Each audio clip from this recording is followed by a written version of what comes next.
Hello students, welcome back to my YouTube channel. I hope you are doing good. Yesterday we have seen one government policy called Pragat Shakshanik Maharashtra. So today we are going to see the second government policy, which is nothing but the out of school children. So in this out of school children, there are some introduction which is being presented in front of you all. Number one, out of school children in India face significant challenges in accessing quality education and healthcare. India's growth and development rely completely on a well-educated and skilled workforce.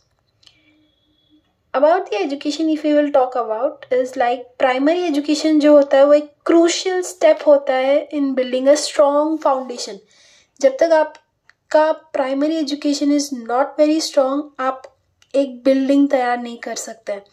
But many schools in India lack quality infrastructure and experienced teachers.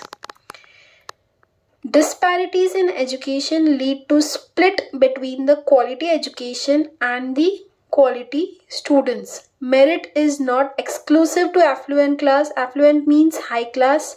Merit सिर्फ और सिर्फ affluent class के लिए ही नहीं है. And opportunities for good education should reach the grassroots level as well. इसका मतलब ये नहीं कि मेरिट जो है सिर्फ मेरिटोरियस स्टूडेंट्स के लिए होता है. ये ग्रासरूट लेवल तक भी मेरिट का अपॉर्चुनिटी सबके लिए लागू एक बराबर होना चाहिए. Next point is health. India faces significant healthcare challenges with a large population living below the poverty line. Preventable diseases like prematurity, respiratory infections, diarrhea are leading causes of death among the children under 5. मतलब ये सारी जो diseases हैं, prematurity, respiratory infections होना, diarrhea होना, ये एक actually primary cause है जो कि under 5 children अक्सर ये experience करते हैं. Healthcare resources are concentrated in urban areas. Healthcare resources जैसा रहता है वो खास करके अर्बन एरियाज में तो हमको मिल जाता है, लेकिन यही चीज़ रूरल एरियाज में इसकी एक्सेसिबिलिटी होना बहुत मुश्किल होता है. Next, nutrition. If we will talk about the nutrition, it says like malnutrition affects a significant portion of India's population, particularly children. Undernourishment leads to delayed development. Nourishment अगर बराबर नहीं मिलेगा, आपका डेवलपमेंट अच्छे से नहीं हो सकता, जिसके कारण वेट लॉस होगा और बहुत सारी बीमारियों के आप शिकार बन सकेंगे.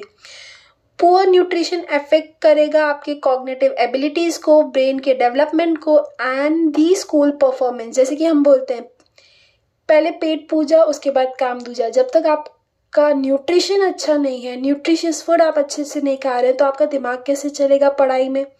तो वैसे ही आपका स्कूल परफॉर्मेंस अपने आप डाउन हो जाता है. Then comes the next point as the rural education. Rural education in India faces significant challenges. Rural education जो इंडिया में है वो अक्सर significant important challenges face करते आए हैं, including a shortage of committed teachers. जो टीचर्स चाहिए, जितने टीचर्स चाहिए उतने रूरल एरियाज में अवेलेबल नहीं हो पाते. एंड इनएडिक्वेट इंफ्रास्ट्रक्चर्स, क्लासरूम फैसिलिटीज़ बराबर नहीं होती, टॉयलेट फैसिलिटीज़ नहीं होती, सैनिटरी नैपकिन, सैनिटरी पैड्स, ये सब जो गर्ल्स को चाहिए वो सब बराबर नहीं हो पाता, जिसके कारण infrastructure is lacking in the rural areas. Quality and access to education are major concerns in rural schools. Quality education बराबर नहीं हो पाता, सब बच्चों को एजुकेशन एक्सेसिबिलिटी नहीं मिल पाती, सब बच्चे एजुकेशन प्राप्त नहीं कर पाते हैं. Government schools exist, government schools तो होते हैं, लेकिन क्वालिटी फिर से एक बड़ा मसला बन जाता है यहाँ पर. Absenteeism and tardiness. What is absenteeism? Punctuality and regular attendance are essential for proper operation of schools. जब तक पंक्चुअलिटी नहीं होगी, मैं ये दोनों के केस में बोल रही हूँ, टीचर्स के केस में भी as well as the students. और रेगुलर अटेंडेंस, अगर अटेंडेंस बराबर नहीं रहा, पंक्चुअलिटी नहीं रहा बच्चों में, तो एक स्कूल प्रॉपरली वर्क नहीं कर पाएगा. Tardiness and absenteeism can lead to disciplinary action. Tardiness और एब्सेंटिज्म के कारण एक डिसिप्लिनरी एक्शन हो सकता है and it may negatively impact the student का success. Schools try to tackle the problem of tardiness and absences head on, but underlying issues need to be addressed. Schools try तो पूरा करते हैं ये problem से बाहर निकलने के लिए, लेकिन हेड ऑन नहीं कर पाते, इसको आगे लागू नहीं कर पाते, और जिसके कारण ये इश्यूज एड्रेस ही नहीं हो पाता. नेक्स्ट, एब्सेंटिज्म हो किसके कारण रहा है? Lack of subject interest. हो सकता है बच्चों में जो सब्जेक्ट्स पढ़ाए जा रहे हैं उस पर इंटरेस्ट ही नहीं हो. पर्सनल इंटरेस्ट इन स्टडीज़ में इंटरेस्ट नहीं हो. अवेलेबल एंटरटेनमेंट अपॉर्चुनिटीज़, बहुत सारे एंटरटेनमेंट अपॉर्चुनिटीज़ आ गए हैं आजकल, जैसे कि most common is your Insta, Facebook, Twitter, reels, YouTube shorts. ये सारी चीज़ें के कारण हम लोग जल्दी से जल्दी डिस्ट्रैक्ट हो जाते हैं. Mental capacity mismatch with the courses opted. Too much pampering from family. Pampered child अक्सर जल्दी बिगड़ जाते हैं, ऐसे देखा जाता है. I am saying generally, I am not saying specifically, सारे बच्चे वैसे नहीं होते. पुअर टीचिंग स्किल्स के कारण भी बच्चों में interest is lacking. Lack of confidence, ragging होना and poor infrastructure facilities. Ragging आपने देखा ही होगा, जैसे मुन्ना भाई की मूवी में वो एक गाना चला था जिसमें संजय दत्त और उनके सारे कलीग्स डांस किए थे. That is what the ragging is. एक दूसरों का एक्चुअली इंफीरियोरिटी कॉम्प्लेक्स पैदा करना. एक्सेस होमवर्क की वजह से बच्चे डर जाते हैं, ज़्यादा होमवर्क है, नहीं हो पा रहा है, आज स्कूल में मार पड़ जाएगी, डांट पड़ जाएगी. एक्चुअली मार नहीं पड़ती, बिकॉज अभी यहाँ तक कि हाथ उठाना भी अलाउड नहीं है, पनिशमेंट देना अलाउड नहीं है, बट फिर भी बच्चे डर जाते हैं ज़्यादा होमवर्क मिलने पे. फियर ऑफ एग्जामिनेशन, एग्ज़ाम के डर से बच्चे नहीं जाना चाहते school. Over expectation from parents, बहुत से पेरेंट्स ऐसे होते हैं जो ज़्यादा एक्सपेक्ट करते हैं. फॉर एग्जाम्पल, एक स्टूडेंट है यहाँ पर जिसको 20 में से 16 आता है, 17 आता है, लेकिन उसके पेरेंट्स फिर भी बोलते हैं अरे तुमको 17 ही आए, 3 मार्क कहाँ रह गया. अरे भाई 17 आए हैं, अच्छा ही आया है, इतना भी खराब नहीं आया उसका मार्क्स. तो वो ओवर एक्सपेक्टेशन के कारण भी बच्चे दब के स्कूल्स नहीं जाना चाहते हैं. Socialisation and access to facilities like cars, mobiles and high pocket money. Socialisation बढ़ गया है, एक्सेस टू फैसिलिटीज, बहुत सारी फैसिलिटीज आ गई है, जिसके कारण बच्चों में इंटरेस्ट खत्म हो रहा है स्टडीज के प्रति. 10 top reasons why student don't want to go to school. Number 1, homework struggles से जूझते हुए बच्चे. Fear of getting it wrong, शायद जो मैंने होमवर्क किया है वो हो सकता है बराबर नहीं हो सकता है मिस्टेक्स निकलेगा तो मेरे फ्रेंड्स क्या सोचेंगे, मुझे कैसे, किस नज़रिए से देखेंगे कि मुझे इतना भी नहीं आता. Lack of support at home, support नहीं मिलना घर पे होमवर्क करते समय. Excessive time spend on the homework leads to frustration. कभी कभार ऐसे भी होता है, कुछ जो बहुत पढ़ाकू बच्चे होते हैं वो सोचते हैं कि हम ये भी कर लें वो भी कर लें, बहुत सारा टाइम अपना होमवर्क में दे देते हैं, जिसके कारण भी बच्चों में फ्रस्ट्रेशंस डेवलप होते हैं. Next, bullying. Students face bullying from the peers and teachers leading to feelings of vulnerability and neglect. ये bullying के कारण बच्चे एकदम vulnerable जैसा फील करने लगते हैं और एकदम neglected फील करने लगते हैं, जिसके कारण भी वो क्लास अटेंड नहीं करना चाहते. Lack of respect. Teachers often fail to earn respect, instead belittling students in front of their peers. Next, boredom. Bore हो गए.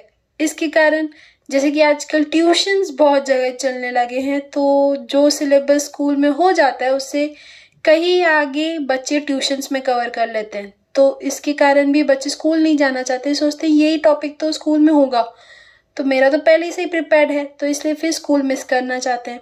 School material is uninteresting and the bright students disengage by age 11. Next, negative reinforcement अक्सर मिलता है बच्चों को, like constant criticism and dismissal of dreams leads to discouragement. Social struggle से जूझते हैं बच्चे, जैसे इंट्रोवर्टेड और quiet students feel like misfits and are excluded from the social events.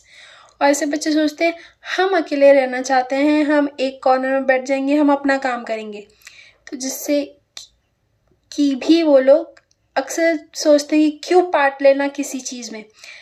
Next, lack of athletic ability, students who struggle with sports feel left out unsupported. ये आप लोग में से कई लोगों ने एक्सपीरियंस किया होगा, जैसे कि कल स्पोर्ट्स डे है और हमारा मन नहीं है स्पोर्ट्स में पार्ट लेने के लिए, तो फिर हम क्या सोचते हैं कभी कभार, चलो कल का एक दिन छुट्टी कर लेते हैं, वैसे भी तो स्पोर्ट्स डे है, कुछ पढ़ाई होने वाली नहीं है, तो सब बच्चे तो ग्राउंड पे रहेंगे, टीचर्स भी ग्राउंड पे रहेंगे, हमको एक दिन की छुट्टी मिल जाएगी। तो this is what the lack of athletic ability because of which the students don't want to go to school. Next is overly restrictive rules, बहुत ज्यादा रूल्स लगा देना। Unexplained rules create a sense of control for its own sake. Sitting still for too long, बहुत समय तक ऐसे ही बैठे रहना। Students crave breaks and physical activity. अक्सर देखा जाता है 20 मिनट तक कोई भी इंडिविजुअल, कोई भी person, either he is small, he is young, he is elder, 20 minute तक का concentration they can show. But after 20 minutes, you need to give them a break. I'm not saying कि हर time एक lunch break हो, हर time एक recess time हो, but हाँ कुछ एक ऐसा एक्टिविटी प्ले कर सकते हैं हम लोग कि बच्चों का ध्यान 2-3 मिनट के लिए अलग हो जाए, कहीं और जगह पे हमको बच्चों को डाइवर्ट करना होगा, तभी बच्चे वो सब्जेक्ट्स को कनेक्ट कर पाएंगे। जब तक ब्रेक नहीं मिलेगा, एक्टिविटी जैसा लेक्चर नहीं होगा, they will be board and they will look like कि अरे यही चीज बार बार हमको पढ़ाया जा रहा है। Last is the lack of expression. Students are silenced and restricted from expressing themselves. अक्सर बच्चे क्या करते हैं, एकदम चुपचाप बैठे रहना चाहते हैं, एकदम restricted फील करते हैं और सबसे किसी से भी ज़्यादा एक्सप्रेस नहीं करना चाहते हैं। This leads to lasting the negative impacts on their self perception and writing abilities. जिसके कारण इसका गलत असर, इसका नेगेटिव असर किस पे पड़ता है, उनके सेल्फ परसेप्शन पे और उनकी राइटिंग एबिलिटीज पे। तो this was all about the out of school children, the second government policy of SYDLED. So I hope this was a very small and nice interesting topic. इसमें से बहुत सारे concepts आपको खुद भी पता होंगे क्यों हम स्कूल नहीं जाना चाहते थे। तो let's meet tomorrow at the same time. So be in touch, keep learning. Bye bye.